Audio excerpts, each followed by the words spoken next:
Jesse's jabber with a friendly face. Welcome into your favorite space. If it's on his mind or it's in the air, and you've got a minute, drag up the chair. It's a little bit of this, a little bit of that. Stay a while and join the chat. Jesse's jabber, Jesse's jabber. Time goes by and life goes faster. Take a minute just to clear your head.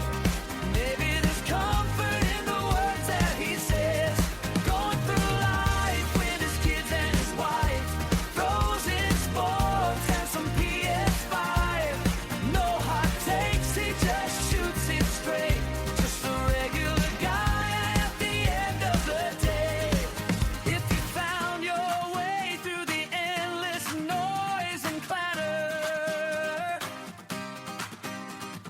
listen in, maybe tell a friend. This is Jesse's Jabber.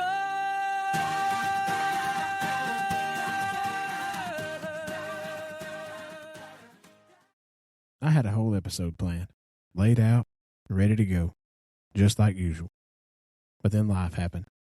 And honestly, what I had planned doesn't matter right now. Because this is on my heart, heavily. And this is what needs to be said. This is Jesse's Jabber, outnumbered, overstimulated, and on the mic. Let's get into it.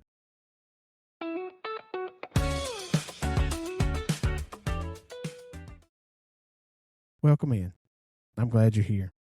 Normally, this is where I'd let you know what we were settling into and how the great white whale was handling it. But today, I've got something heavier on my heart. Our mental health system. Our mental health system, statewide, and honestly, probably nationwide, is broken. Not just a little broken, terribly broken. Because when someone is in a true mental health crisis, they can't get the help they need. And when you're living it, it changes everything. I've talked before about our 16-year-old son and the struggles he's been facing. If you know us, you know him. You know his heart. But over the last few months, those struggles have escalated. And we're stuck in the same cycle, over and over again. Crisis, call for help. Temporary solution, discharge.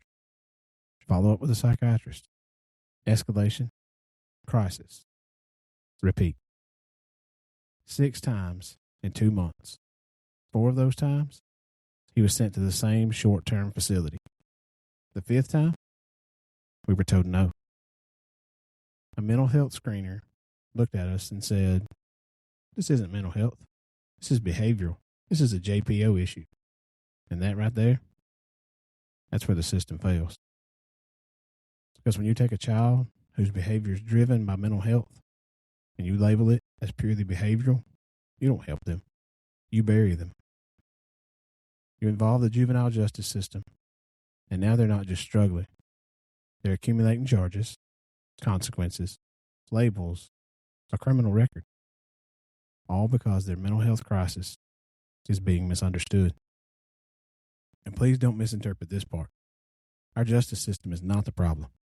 In our experiences, they do their jobs well and with the utmost efficiency. The ones that have responded to our house in these crisis moments have been outstanding and gone far beyond what their job duties likely require. With that said, it is not the role of the justice system to regulate behaviors driven by mental health. It infuriates me that someone in a mental health screening role appeared to shift that responsibility onto the justice system, almost as if to wash their hands of it. And if something horrible had happened after that refusal, it's hard not to feel like the blame might have been deflected elsewhere also. You did hear that correctly in the beginning, though. I said 6 times, because today we're back here again. Right now, as I'm writing this, he's sitting in a mental health room in the ER. He's been there since 7:45 this morning.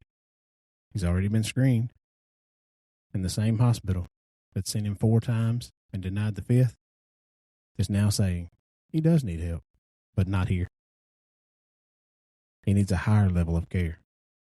So here we are, waiting. Again.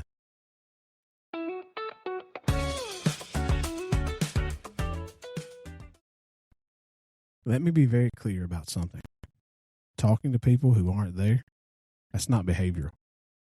That's psychiatric. That's mental health.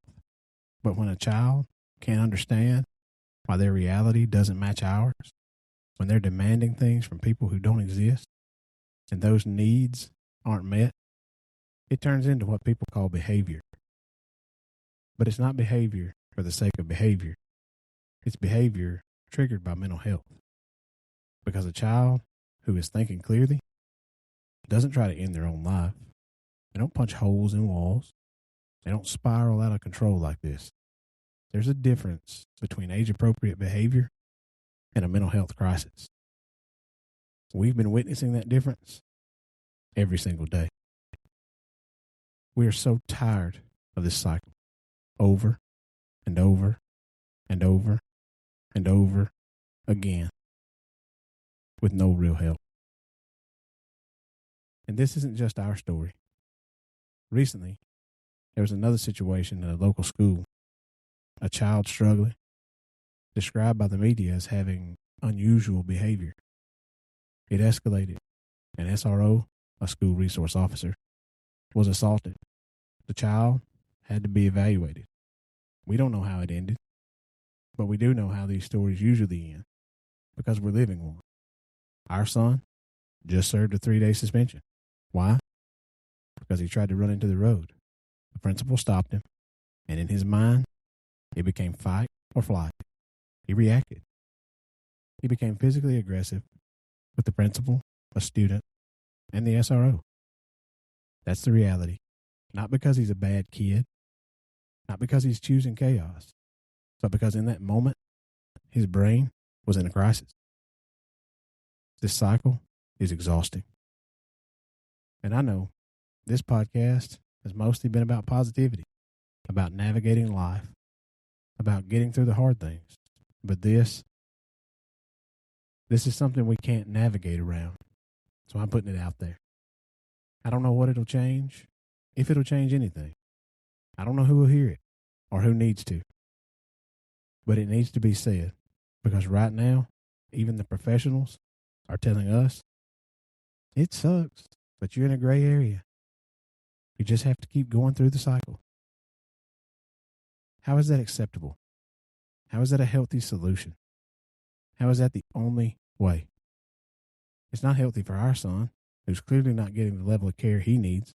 It's not healthy for us, who are trying to keep him and everyone around him safe while being hit, kicked, and hurt, and trying not to hurt him in the process.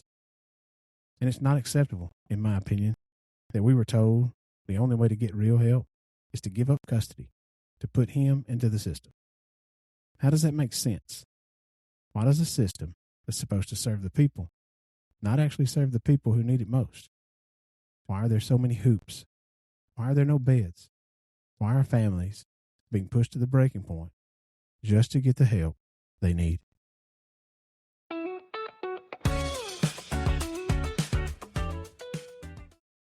We are stuck in a vicious cycle.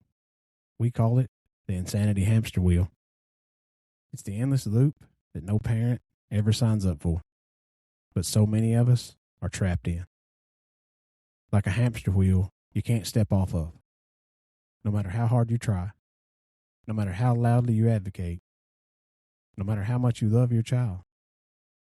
And the hardest part, watching your child suffer while the systems that are supposed to help choose to either delay, deny, or deflect. Being told to wait it out, you're in a gray area, when every part of you knows waiting could cost so much more. Being left without options, without beds, without real support, while your child is in crisis now. It shouldn't be this hard to get our children or anybody help. It shouldn't take repeated breakdowns for someone to listen. It shouldn't take a child hitting rock bottom to qualify for care. It shouldn't feel like we have to choose between safety and support. Why is it that if a child has a visible, physical, medical emergency, help is immediate, urgent, and unquestioned? But when the injury isn't seen, when it's mental and emotional, we're told to wait, to prove it, to fight harder. We're not asking for miracles. We are asking to be heard. We are asking for access. We are asking for our children to be treated with the urgency and compassion they deserve. Because behind every case is a child who's hurting. And behind that child is a parent running on empty, refusing to give up. We will keep fighting for our son, but we shouldn't have to fight this hard just to get him help. No family should. And no child should have to suffer like this just to be seen, heard, and helped.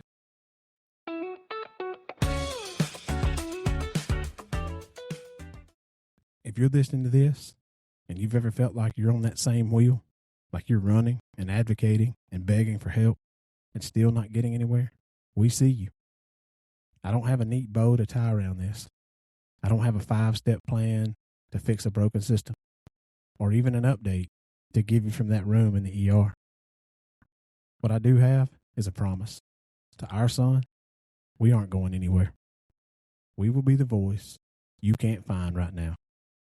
We will be the floor when yours falls out. To the parents out there listening, who are also covered in the bruises, physical and emotional, of a system that keeps hitting refresh instead of repair, we see you. We know the weight of that gray area.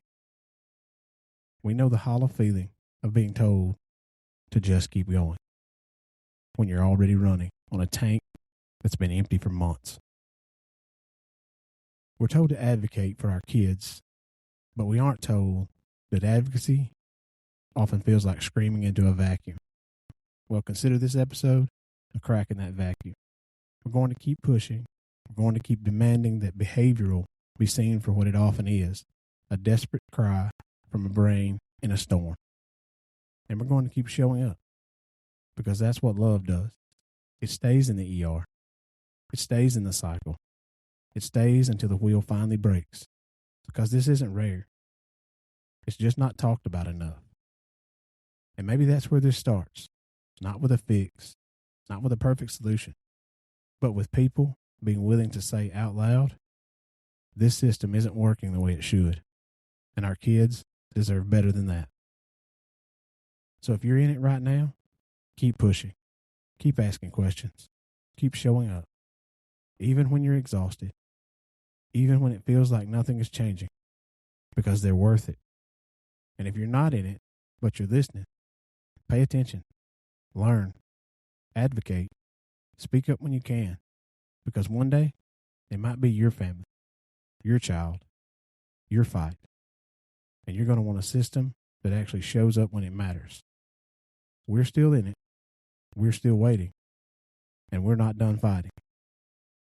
Not even close.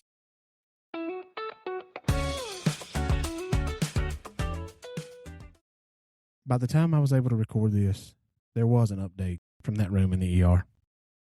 After 84 hours of waiting, struggling, receiving none of his medications, and being told this wait could be as long as 3 weeks to get a placement, we chose to bring our son home.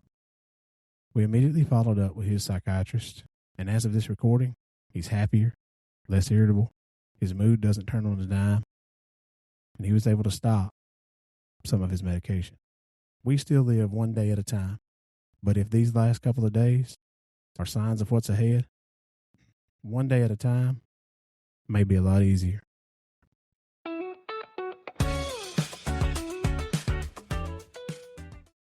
My sweet tea's probably watered down by now.